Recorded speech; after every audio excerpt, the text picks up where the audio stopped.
All right, everyone. My name is Pascal Borel, and I'm speaking to you from the Swiss mountains. I have quite a sensational story to tell you today, and it implies different people, such as members of the royal family of England. Some actors are major banks here in Switzerland, like BCV for Banque Cantonale Vaudoise, the fifth largest bank in Switzerland, and its subsidiary, Piguet Galland.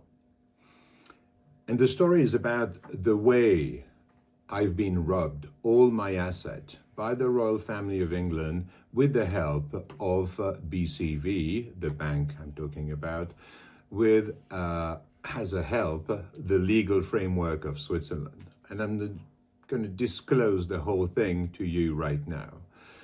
It's a bit bizarre because there is a proverb in French that says to live happy, live hidden. And if I had known that I would have to lay the whole story before you on the table like I'm going to do now, I would have told you in your dreams. I live in Verbier. Verbier is quite well known as a top ski resort in the Alps, probably the best in Switzerland. It welcomes the final stage of the Freeride World Tour, which decides of the best freerider worldwide on a yearly basis. It welcomes many different events, such as the Verbier Festival, which is one of the top of classic music festival in the world. It welcomes also many sports events. It's a very active ski resort. And it is quite well known for the most beautiful chalet, or among the most beautiful chalet in Switzerland, and welcomes great hotels, and it's a great place. And many years ago, I've always wanted to live in the mountains, because in the army I wasn't quite a guide, but I was a sergeant with a specialty as a mountain climber. I climbed many north faces. I participated to some of those sport events, such as the Patrouille des Glaciers, which is half of the haute route, which goes from Zermatt to Chamonix, and the Patrouille des Glaciers is half of it in one stage. So it's a long race, one of the most prestigious one around here in the Alps, welcoming many armies, and you always have US representatives, English, German, Belgium, and they all come here to race. So I did it 7 times, and I was one of the organizer as when I was in the army as an alpine specialist, put it this way. And many years ago, I decided to live here in Verbier, building one of the greatest chalets ever built so far. And it's kind of funny because, I had the piece of land which we bought with my family like 10 years before we built the chalet itself. And it gave me plenty of time to study the building regulation, draw every detail of it. And when finally I called some architects, I had them at my place. I was living in Lausanne at the time. And they came on a Saturday morning, and I present them a file about that thick, and say, here is what I want to build in Verbier, can you help me? And the architect, Patrick, my friend, he tells me, but Pascal, just to read this file, it's going to take me a week. I said, my dear, probably, but it is going to be one of the highlights of what you're going to do in an architect's life. And he takes it away, we have a joke, we have a coffee and so on. And on the Monday morning, like 8:30, he calls me, say, hey, Pascal, do you really want to build this thing? And I say, yeah, of course, Patrick. But are you sure you want to build this? I said, yeah, of course. But are you sure? What's going on, my man? You don't want to do that? Or what's going on? And said, but you have the land. Yeah, of course I have the land. And do you have the capital to build? Well, of course I do. Otherwise I wouldn't be wasting your time, would I? And he goes, okay, fine. And you know what? A few days later, we start working.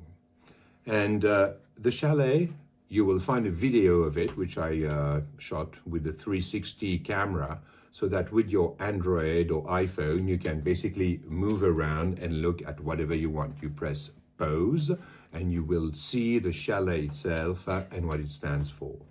One of the particularity is that I wanted to be able to welcome 250 people seated in my place. And therefore I built this semi-Olympic swimming pool plus 4 centimeters. That was a bit of a joke, of course, but I had to make the largest, longest, biggest swimming pool bigger than the one of the Sport Leisure Center here in Verbier. And it's probably one of the longest, but biggest semi-Olympic swimming pool at 1,650 meter high, where I stand today. And built this, and I lived there. My kids were born there, and we lived there for the best of 10 years, a bit more than that actually. And I decided to change my project of life when I had the kids. And what triggered that is a very simple story. Once we go and we are invited by John, my friend, who's got a fabulous chalet in a little place, in a place called Le Hameau. And we get there, it's on the 31st, New Year's Eve, and we're going to celebrate with him and his family and his friends. And I get there with my daughter, and John welcomes us, and my daughter, my darling daughter, she was probably age 6 or 8 at the time, I can't remember exactly. And she gets there and say, "Oi, John, it's rather small, your place here." And John's, you know, it's not exactly like your father's place, but, you know, we still live here with 12 people. And my daughter goes, "And John, where is the swimming pool?" He goes, No, there is no swimming pool here." "What, John? You don't have a swimming pool?" "Okay, let me go downstairs, you know, play with Kim," his son. We kind of laughed together because he's a very good friend of mine. He's a school friend, 13, you know, I knew him when he was 13, I was 16. And we laughed because it was so genuine and, you know, coming from the heart of a very, but in my heart, you know, at the bottom of my heart and in my mind, I just thought, this is not on. It is not possible. This is not what I want for my daughter. This is not the education I'm giving her. This is not like me, by no means. So I decided to change my project of life, and I decided to go and live in an RV, big one, 8x8, 8 steering axles, made by the top company that is the worldwide leader of expedition vehicles. And I speak to my wife. Of course, she wasn't too fond of it at the beginning, but she agreed with the project and quite liked it, actually. So we decided to sell the chalet and find a buyer. And at about the same time, my friend Martha Fines gives me a call. I'm working at my office, and she said, "Hey, Pascal, are you in Verbier?" I said, "Yeah, of course I am. I'm working here."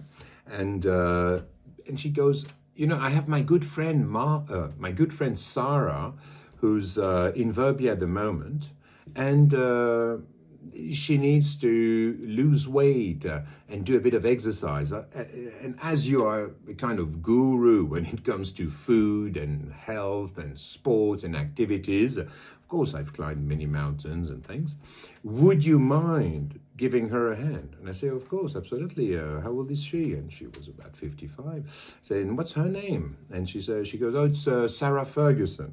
I say, "Okay, very good. I know many Ferguson." And so I didn't trigger immediately. And go down to see my wife on the floor below and say, "My dear Bridget, do you know any Sarah Ferguson? It rings a bell." And she goes, "But are you dummy or what?"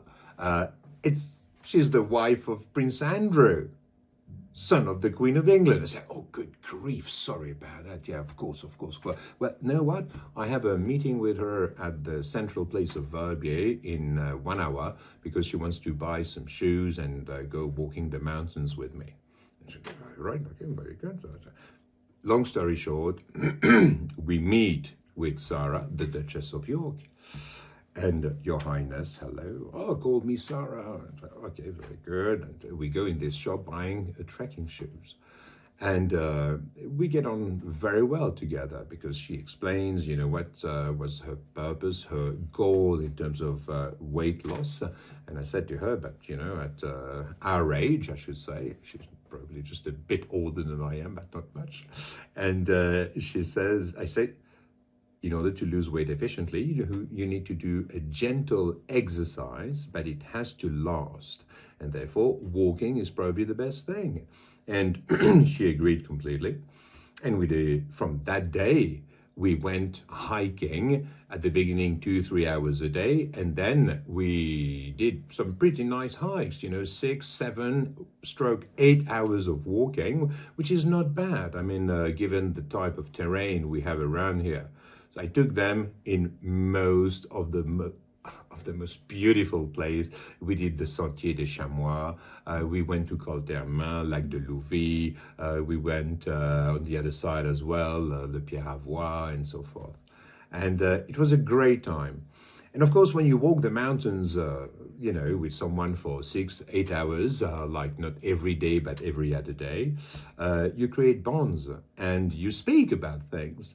And of course, having been involved in the financial industry myself, I raised different companies, almost 10 altogether, which I floated on the stock exchange of London, which I've sold to UBS, to Fontobel. I mean, I work in finance for most of my life. It's probably not the part of my life that I'm most proud of, but it is a part of it, and therefore I need to disclose it. I'm not going to lie or, try to hide anything. As I said, I'm not so proud, but I learned quite a bit.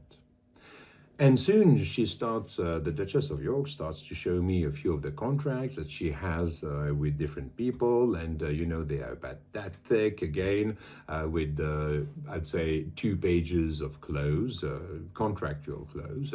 And the rest is a kind of jurisdiction jargon made by lawyers to be able to whip the people and deprive them from the earnings that the contract was meant to provide them.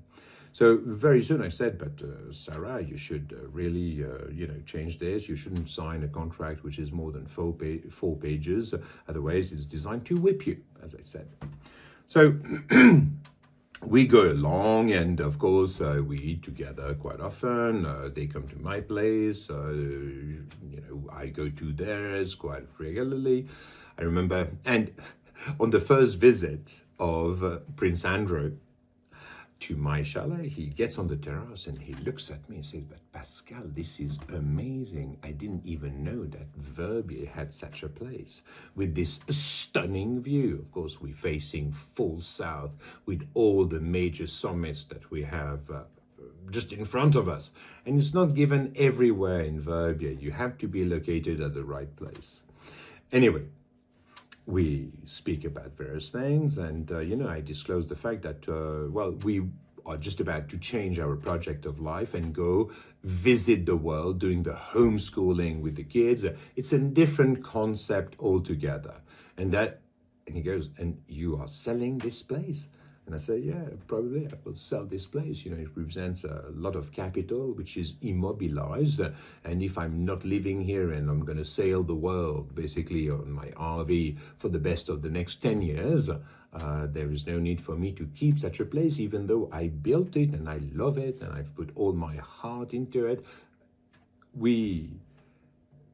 They are very interested in buying the place, but they don't have the liquidity as of yet. So the Duchess of York tells me, but wouldn't we be able to find a bank here in Switzerland that would grant you a mortgage so that we can buy the place? And I said, well, probably. I don't know about that. Long story short, I called my friend Daniel Dietrich, and he used to work at Credit Suisse, and he's a spot-on gentleman, I may say. And when he moved to BCV, of course, I followed him. I signed a new mortgage contract, and my mortgage contract at the time was 3.8 million. So very reasonable, really, when it comes to the value of the chalets of my home. Sagarmata, which, by the way, means goddess of the world and the mountains. And Sagarmata means Mount Everest in Nepalese. And so I call my friend Danielle, and I say, Danielle, I probably have a buyer, and you're not going to believe it, but do you know the royal family of England? And he laughs and says, yeah, of course I know them. Not personally, though, but I do know them. And I say, well, I have a deal for you. I think they could become one of your clients as they want to buy the chalet and do a mortgage on my place in order to be able to purchase it. And so we see each other around a coffee one morning and a few days later. And he says, well, you know, the problem is BCV is definitely a retail bank. We do lots of mortgages and everything. As I said, fifth largest bank in Switzerland. But we have a subsidiary called Piguet Galland in Geneva, which will be able to take care of such high profile people, because here I don't think the service will be quite adapted. So, okay, very good. We organize a meeting with Olivier Parat and Patrice Dunant at the Beau Rivage Palace in Lausanne. So we meet with them, and hazard of life, Olivier is a gentleman that I went to school with. So, hey, Olivier, how are you? It gets up there. We have a great meeting, and we decide, and I expose the fact that no less than Prince Andrew and the Duchess of York wanted to have a mortgage at the bank to purchase the chalet a few months or weeks later.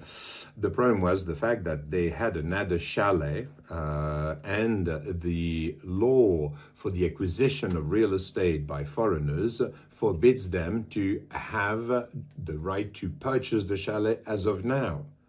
And I explained about the project of Prince Andrew to set up a few things like pitch at the palace, the Verbi Forum. The Duchess wanted to create a wellness center. Of course, it's superbly designed for a wellness center. It has the greatest pool. It's marine salt water, so it doesn't dries up your skin. It's, you know, welcoming your friends there for a health holiday where you can walk the mountains in the summer, cycle where you can ski in the winter, yet you have your personal trainers and perfect food. Ideal. And of course, everyone is kind of enthused, and we decide to go ahead. And the deal is this one. The bank transfers me 20 million Swiss franc on my account, but clearly I'm the carrier of the mortgage contract for the benefit of the royal family of England, as in Prince Andrew and the Duchess of York. And they transfer me this, and because we had been talking of so many business issues with them, they suggest, or Sarah suggests me to take a 20% holding in the York holding. So I look at the shares in there, I look at the various contracts, and it was worth between 10 and 15 million altogether. So if I was to pay 2 million or roughly 2 million for entering at 20% capital level into the York holding, it was a deal where I wouldn't earn much money, but I wouldn't lose any.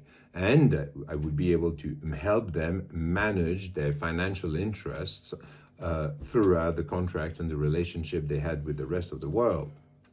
So the bank transferred me this, and immediately we transfer precisely 1.8 million to Sarah in order, to give me the shares that were promised.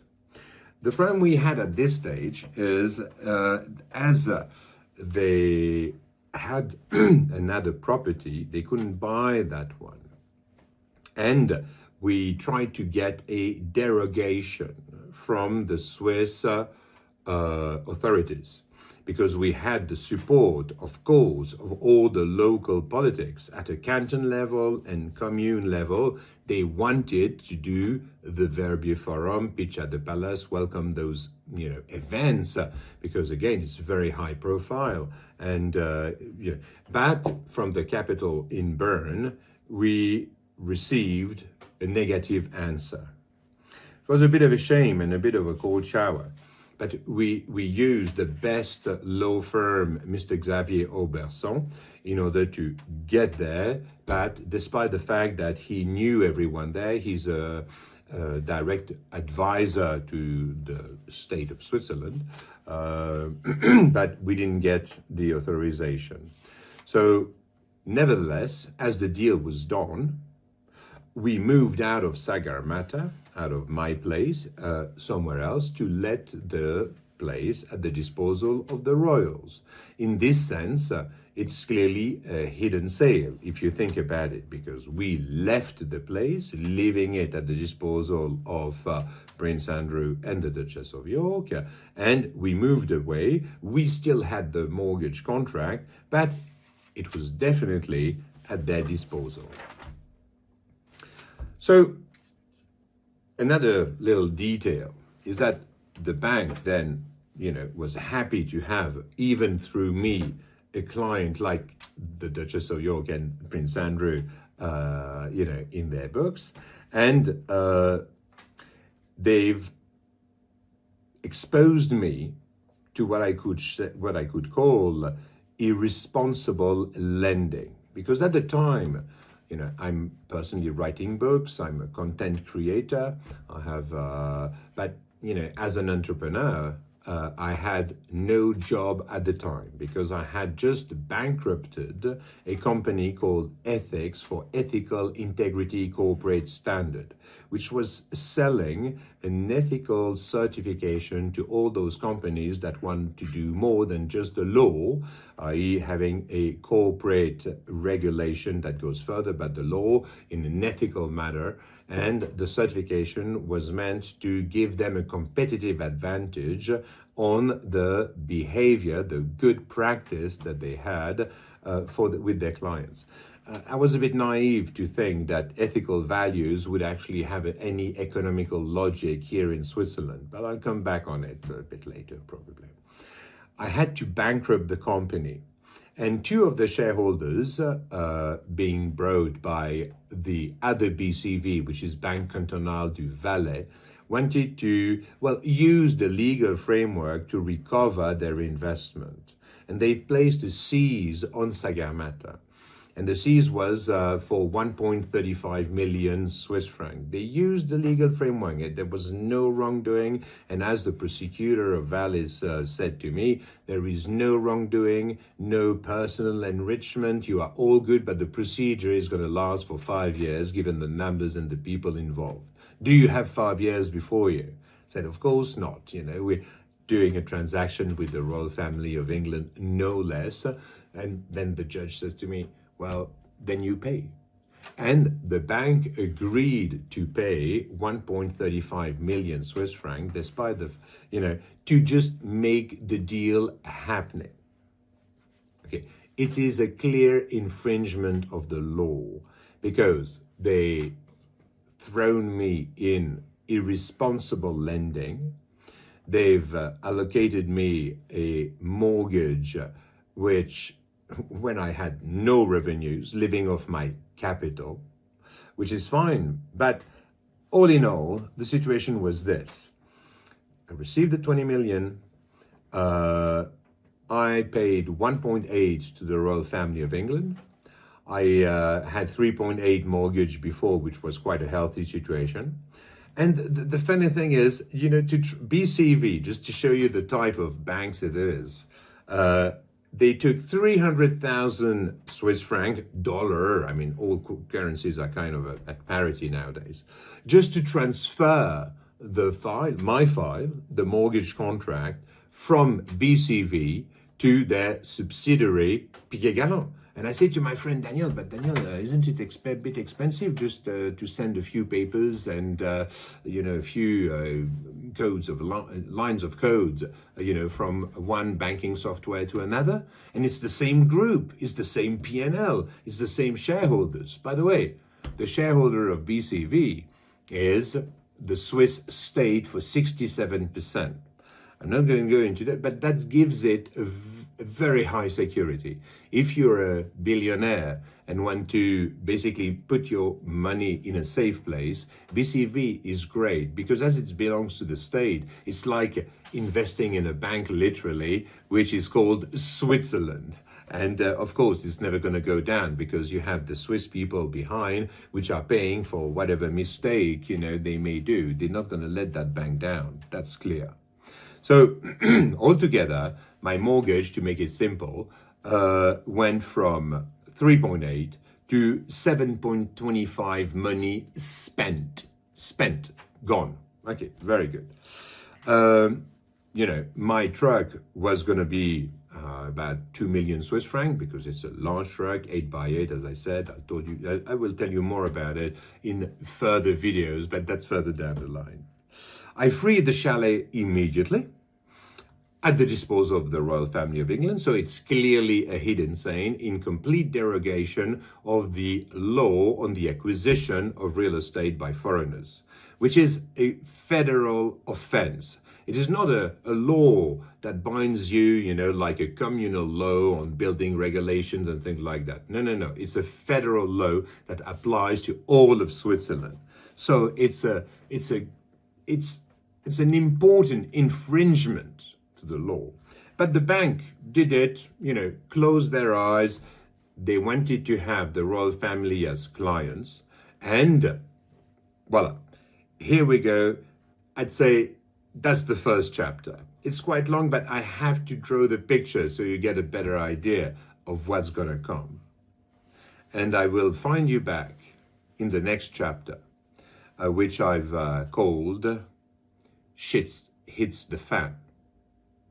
May peace be with you. Peace out.